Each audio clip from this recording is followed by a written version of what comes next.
Okay. Yeah? Yeah, you like it? Yeah. You like it? Yeah, I like it. Yeah, you're artistic. Yeah. You don't gotta lie to him, Betty. You don't gotta lie to him. Well, okay, keep your He day needs job. some work. Sorry. Okay, fair enough. Hey, in a little bit, we'll see how artistic John is when it comes to pottery making. Hey, I had a little help from the pottery gods, but you know what? I think overall, I was very pleased with my first vessel. So I thought you did very well. yeah, Very well. Well, I'm the new pupil, just so you know. okay, the new star pupil. Well, Yes. if you don't know who's sitting with us, you've been living under a rock. Gaedtke. Go tell, you do a better job of explaining what all you do. Yes. Okay. Well, again, my name is Betty Gaedtke, and I am currently teaching Quapaw pottery on our reservation land. And we had some issues, and we lost our funding after many years, and because a grant dried up, and that's solely what we were doing our classes on. And, that's a whole different thing right there. Patty Billings has been single-handedly through her department on granting the pottery program for 7 or 8 years now. Oh. But recently the grant dried up, and we realized that we needed some funding. And so I attempted to go outside and create a GoFundMe so that we could have a goal for maybe 5 years to keep this program going. Yeah. And we had some generous offers, and in the end, my tribe saw my efforts, and they stepped in, and they offered to fund our program. Well, So, round of applause for that. Yeah. That's 100%. CC stepping up. yes, Yeah, that's it great. is so appreciated, so appreciated. So we're on track again, and we just started a 6-week program.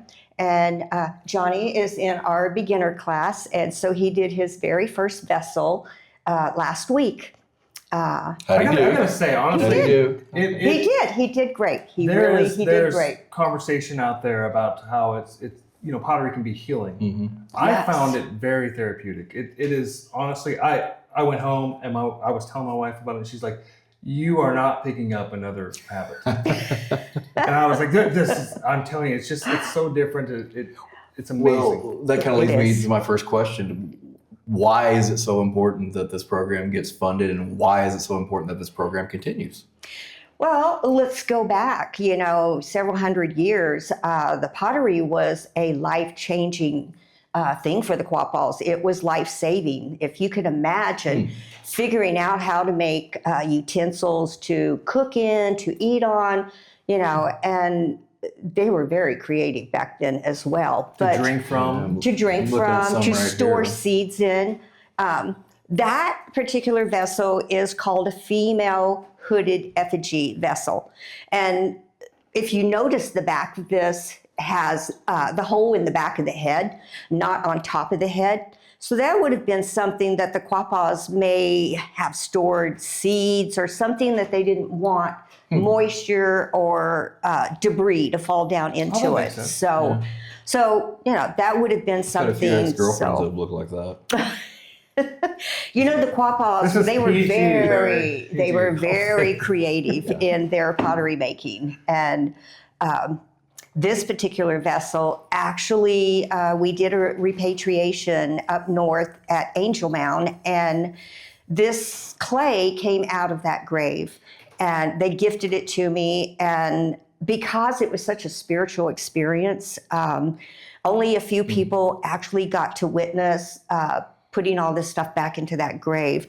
And so we were not allowed to take pictures. We were not allowed to do anything. So I made sure that everybody on our business committee and everyone that was involved in repatriation at that time got a vessel. So Yeah, I got one of those sitting in my house. It's still. Yes.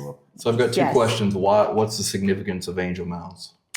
Well, that was our homeland at one time. Okay. The Quapaws actually migrated, and and that was several hundred years ago because we ended up in Arkansas. Yeah. So, Angel Mounds is in Evansville, Indiana, or I guess Yes, just it south is. of Evansville, Indiana. Yes, it is. And that's, I guess, where. it was kind of a hub. Yeah. There was a lot of trade, and of course, the Quapaws always hang on the water. So, Kind of hence, Cahokia before Cahokia. Yeah. Yes. So, O-Gah-Pah, downstream people, and that's what we did. And so we were canoers, and, we traded up and down the river. And this particular vessel they didn't do it for a long time, but this is a reverse smoke type. I was going to ask how you get the two-tone colors Yes. on So that. what they did was they made the vessel and they protected it in the firing. So it would come out just this red color. And then after they did, they would take a slip, which is basically clay, and you dilute it down to where you could paint with it, And so they would do a design on it. And this particular design represents the upper people. So we have the sky people, the middle people, and then we have the water people. And these designs represented the sky people. And so they would put this back into the fire, and everything that had the slip on it got protected. Oh, okay. Everything that didn't have the slip got this brown patina on it from the smoke. So So it's like a stencil method almost. it really Yeah. is. I mean, it really is. It's reverse smoke is what they call it. And it's one of my favorite things to do now. I watched them put vessels, that were hundreds of years old back in that grave. And there were some that had the reverse smoke. And that kickstarted me wanting to learn this technique. And now I use it so much, because it's one of my favorite things to do. You talk about the Quapaws pottery being life-saving for them. It wasn't just the food. It wasn't just for drinking. Pottery was used in trade quite a bit for the Quapaw, right? Yes, yes, it was. And typically the mothers taught the daughters. There wasn't a lot of the boys, of course, they went off, to hunt with the Right. dad, that kind of thing. So the mothers taught this. And you just have to, we're talking about healing and that kind of thing. And that's one of the surprises that I find in my class even today. And I know that it was a healing thing back, say, in the 1500s, and it's fellowship. Clay brings out fellowship. And, the mothers, they would talk about, what's going on within their tribe, whether it was someone getting married, someone was having a baby, just like we do. Right. They were living their lives and they just talked about everyday things.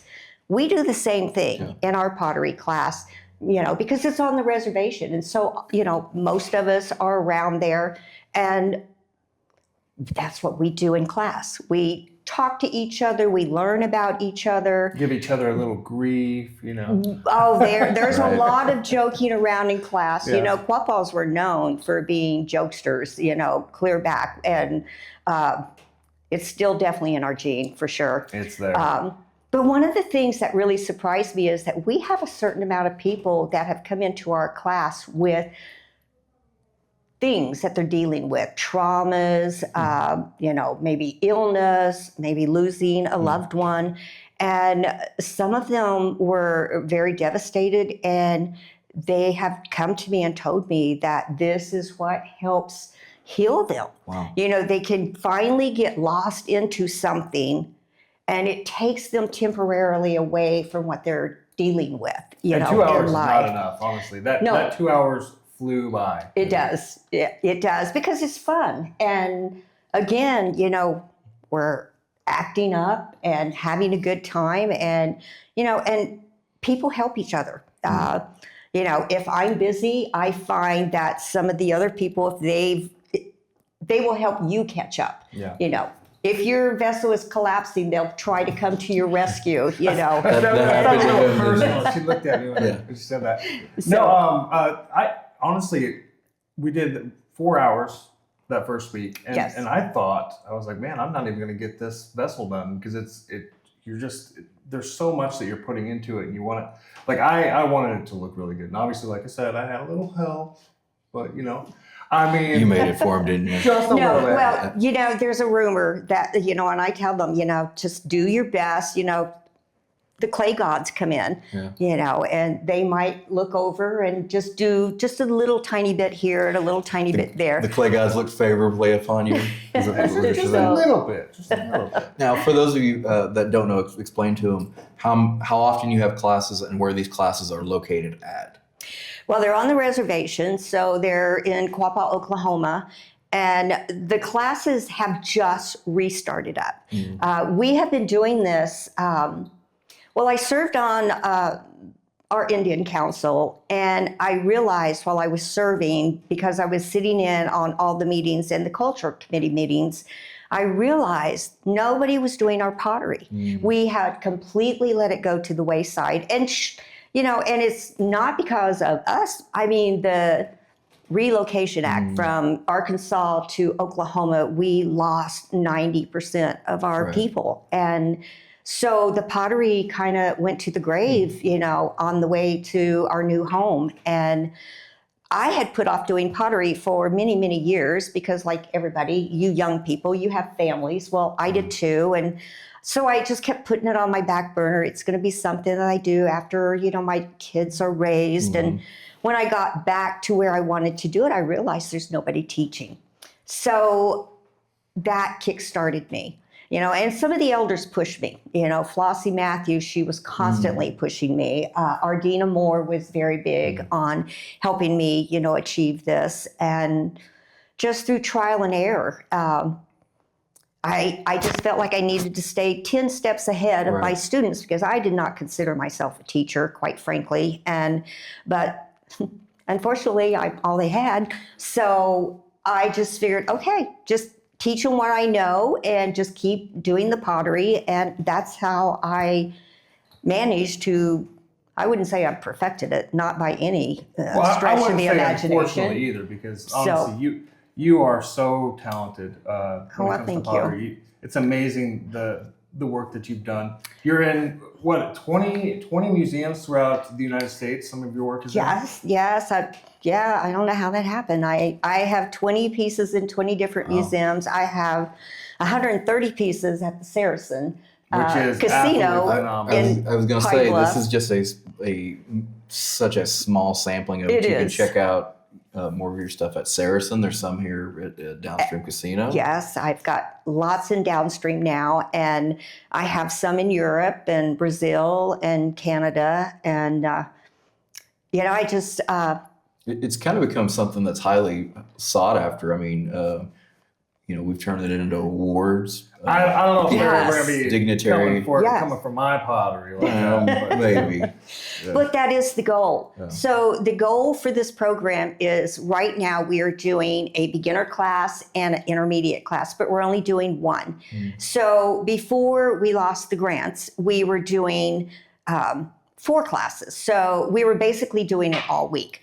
And the goal is to fill up the whole month, So I can't do all that. And I have some really promising students that have been taking the program for a year or so, and they're getting very good. And we're going to create an advanced class. And that's the class where we're going to go out and we're going to hand dig our clay, just like the Quapaws did. There's a lot of labor, involved in that. We will process the clay. We will clean it all up. We will add the temper, which the Quapaws were big on mussel shell temper. I use mussel shell. I don't like mussel shell, but I will use it because that was the temper of choice back then. And what did they use it? Temper is something that you would grind up. They used mussel shell because, again, they're hugging the river, so that was something that was part of their diet. And then you have all these piles of mussel shells, and they would just cook them slightly, and they would crumble into a powder. And that's what they mixed in the clay because clay shrinks, probably about 10% normally. Some are worse, some are not quite that bad. So they would put the temper in to help the shrinkage. As it shrinks, that's where you get your cracks and that kind of thing. So They perfected it. They knew exactly how much, temper to put with their clay. They did very thin vessels. Which in my class, I don't make anybody, worry about that. And so it took a whole month for the first class's projects to dry because they were probably an inch thick. And, I will get on. The thinner the better, but we're not there yet. And that's what I say. We're not there. You said you don't use mussel shell. What do you use then? Well, I have used mussel shell, and actually, no, this one doesn't. But this one has grog in it, which is okay. So not everything comes out perfect. So if you lose a pot in the firing, they would just simply take a big rock and grind it back down as small as they could, and then they would put that into the next batch of clay, and that, again, helps the shrinkage. And the thing I like about grog is that it fires to where you don't see it at all. It comes out the exact same color as the vessel, and that I really like. I even tried cattail fluff, and somebody had to actually convince me to go down that road because in my head, I didn't think cattail fluff was an appropriate temper. It was beautiful. It blended in, and then we do a thing called burnishing with a rock, a shiny little smooth rock. And so you would take that rock and just give a circular motion in your entire vessel. You can spend an hour doing this. You can spend 5 hours. You can spend a week doing this. And the more you use that rock, it just comes out looking more like this, shiny glass. So, and that was the only way that the Quapaws ever figured out how to do glazing because there was no glazing. These colors did not exist. What colors they did have, they got from different colors of clay. And so they would decorate with different colors. And just like this, the human hooded effigy female, she's a white clay. And she was put in the fire. Of course, she's not white anymore. But these were the two colors.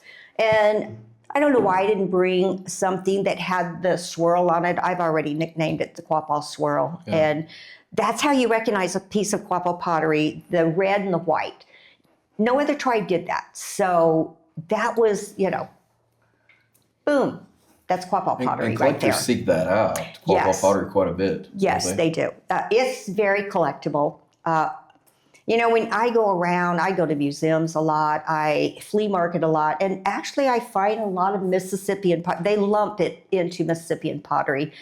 So it's, it's an era, but it is mostly Quapaw. And there's Caddo included in that Mississippian, and I believe there's some Osage pottery that's considered part of the Mississippian pottery, but it is very sought after, and I can't even afford it. I can see that, I go out in the world and I see these pieces, which it is distressing to see some of these things, on the shelf because obviously the pottery come out of our graves, but yeah, it's very sought after and it goes very high dollar. So, well, what is next? What would you like to see? Obviously, we want to see this funded for as long as possible and as many potters produced as possible. Yes. How do we get there? Just more and more classes, making more and more people aware of what you're doing? That's exactly what we're going to do. We are going to double our classes. We're going to have more beginner classes. We can't, without our beginners, we don't have an end. So they go from the beginner. Not everybody goes at the same pace. So not everybody might go into the intermediate class. But you'll do a 6-week course. And you may have to come back and do another 6-week, before you can go into the next class. And so we're creating an advanced class now with our new funding. And what we're going to do, we're just going to have a rotation. We're going to go beginner, intermediate, advanced. Then the advanced come back around and they help the beginners in the next cycle so that we constantly have a cycle of potters, and hopefully we're going to spit through a bunch of advanced and, maybe I'll get go out into the world and keep doing pottery. Professor I could be Rogers, training Potter. you. I could be training you, Barry. Let's not get ahead of ourselves, but maybe. There you go. Maybe.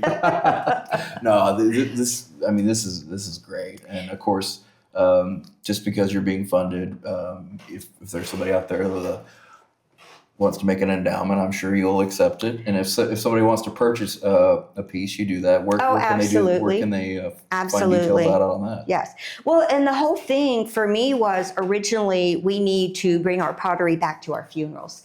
And we have actually accomplished that. We now have, so in the past, with the intermediate class, we had them make 2 vessels, one for them and one to give to our tribe. Okay. And the ones that they get, and I let them pick, if they want to take the best one home for them, fine, you built them both. That's fine with me. But we go and we donate them back to the tribe, and they sit in a room. And when somebody is lying in state, if their family wants to come and take a piece of pottery and put in their casket and help them make that journey like we did in the old days, they are so welcome to do that. That's so powerful. Yes. And it gives our Quapaw students, it gives them pride to know that they are bringing back this tradition.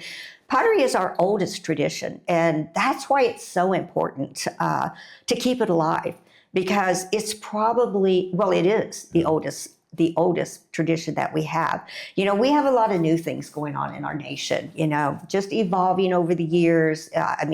We have Quapaw dresses. Let's be honest. Quapaw women used to not wear dresses. They used to be topless, So new things are being incorporated into our tribe. But this is old stuff. Right. This is our oldest tradition. And I think it's the most important part of who we are. We're very successful. We have casinos. We've come a long way.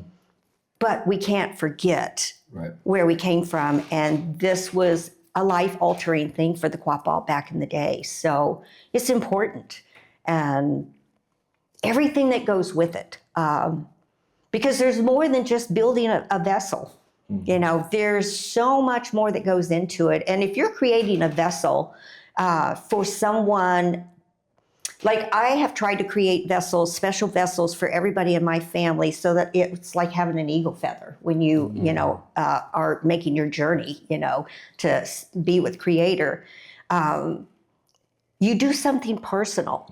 And so you put your heart and soul in it. I lost my mother, and I made her a special vessel, and I did it while she was actually in hospice and laying there. She was unconscious, and I talked to her, and as I was hand doing this buffalo, by the way, I'm from the Buffalo clan, so my grandma was Nora Buffalo. So while I was making this vessel, I was talking to my mom, and she wasn't answering, but the tears went into it. Lots of things went into that pot. And I'm assuming that helped you as well. It was cathartic. It helped so much.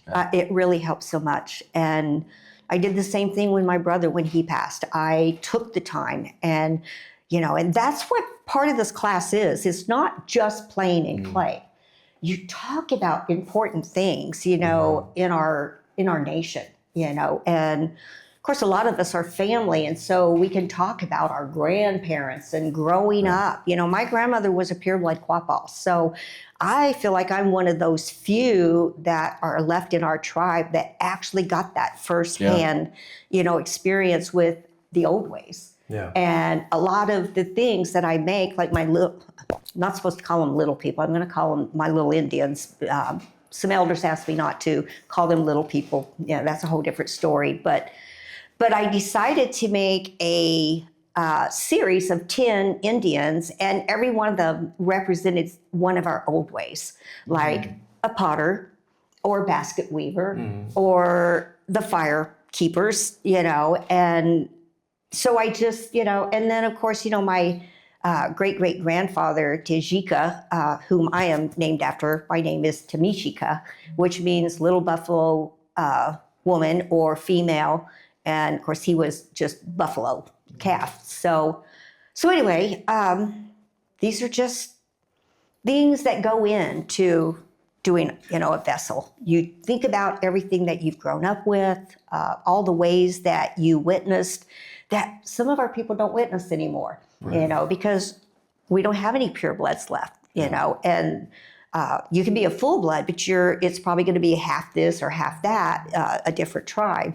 And so our purebloods they've all went on. And then there's our half-bloods, and even our half-bloods are getting fewer and fewer and fewer. Just a handful left. Yes, there really is just a handful left. And my mom was half. Grandma was full. She was one of the very first ones in our family that married outside Quapaw. She decided not to marry another Indian. She just went full-blown, married a non-Indian. My granddad, and so mom was half. She did the same thing. So I'm a quarter, but I know those ways. Yeah. And I figure, I have gray hair. If I don't pass it on now, who's going to? You earned it. I did. Hey, let me tell you. Your grandmother was the youngest Yes. of the set. My great-great-grandmother was the oldest sister. Yes. Yeah, it's crazy to think Yeah. about. So, Well, it's a testament to your passion that you keep this going, and it's a shame that all the things that we talk about, the people that are writing those grants in the government and deciding what gets cut and what gets moved over here, don't take that into consideration. that's right. I think it's adamant that we never take the foot off the gas and keep programs like this out in front of everybody. Yes. And keep people learning. That way we don't have to worry about it, because once these traditions are gone, They're gone. It's a shame to think how much has already been lost. That is so true. Absolutely true. And that's the thing. This could go away too. When someone goes to the Saracen Casino and when you first walk in, it's all glass. Mm-hmm. So all you see is pottery. But some of them are so quirky looking, it makes you wonder where their head was, back then. And so that's what I do. I go around to museums and I look at all the different things, and it's very inspiring. And again, I kind of have that same funness inside, and I can have fun with a piece of, pottery and make a goofy face or whatever. But on the other hand, it's still a very serious thing for me. Right.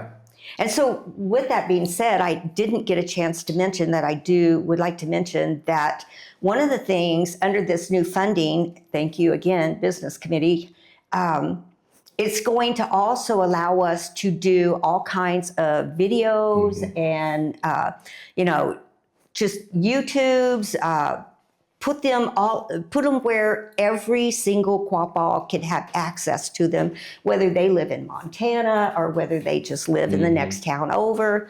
Not everybody can take these classes, and everybody deserves, that is Quapaw, to learn this craft. And I think that's incredible that we're able to document this, because we've had the discussion, John and I, about taking this all digital, but then we realize that we get emails and we get responses from people in Montana, Texas, Florida, and this is some of the only Quapaw tribal stuff news that they get. Yes. So now we'll be able to put this online and be able to expand to everybody. Yes. Not just in the United States, but the whole world. Exactly. Out there, and that's going to ensure that these traditions continue on. And hey, maybe 500 years from now, we could have a podcast little figure like me and you, maybe. No. Oh. Hey. Well, hopefully. It could be I mean, you did one on my ex-girlfriend, so. When you do start pottery, hopefully your pottery skills are better than your flute skills. That's what I'm hoping. I don't know. These hands are. These are. I don't know if they're made for pottery, but we'll see. We'll test it out. We'll see. Yes. We've got some footage from We'll this get class. Barry in one of your classes coming up. I shouldn't be would allowed love to it. touch the pottery after I broke the Oh, last yeah. one. Yeah, that was, Let's. But Yeah. yeah. I'm still real. a bull in a china cabinet. It's So, not the first time China I've been store. described as that, and not the last. So, well, is there anything else you think we need to cover? I mean, this is big. I feel like we could sit here and talk There's a about ton. different Yes. facets of pottery, of the different styles of of everything for hours. So I We think we're going to absolutely have you could. come back and talk more about Well, that. I would but- love to come back, and I would actually love to come back and talk about the success of this program, because I was really secure in thinking that this program was going to be around. And it's funny because all it takes is for, the Somebody get grant to elected dry and up. swipe of a pen. And yes, absolutely. And here we are back again. And so for my tribe to step up and see, that yes, this program needed rescued, and they absolutely did that. So we're pretty happy right now. Yep. Now it's just about getting back on the schedule and get this thing going. We're going to try and double our classes. Love it. Instead of 1 full week, let's go for 2, Yeah. So, and I really appreciate you giving me the opportunity to talk about the pottery. I go all over Arkansas, East Arkansas. I get a lot of invitations to, because that's our homeland before we were relocated to Oklahoma. So back when I was on the council, I was active in bringing all of the Quapaw curriculum, or putting it back into the curriculum of, say it. Curriculum. Thank you. My tongue just went tied. And putting it in the school, and they're teaching again. So I get a lot of invitations, like, will you come to this museum and talk about the Quapaw and their pottery? Or will you come to the school and talk about it? And I love doing it. It's funny because the kids are like, you're still alive? Yes, we are. We're here and we're thriving, Yeah. and You're not going anywhere. no, we're not going anywhere. And, I've trying to bring in some of our young tribal members, and Crystal Glass is one that I've invited. She's magnificent. She's also sassy. Oh, she is. Yes, she is. She's a different girl in our pottery class. But she connects with these kids, and they are just drawn to her.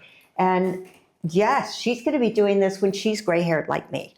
She's one of them. Yeah, She loves it. Her heart is in it for, so. Well, Betty, honestly, we can't thank you enough for coming to sit with us on this show, and Thank you. Before we let you get out of here, you've got a website. If you want to get a hold and somebody wants to purchase some pottery, they can go to your website, right? Is that right? Yes, if you go to Quapaw Pots, it will bring up me, quapawpots.com, and it will bring you to my website. I have some things that are for sale.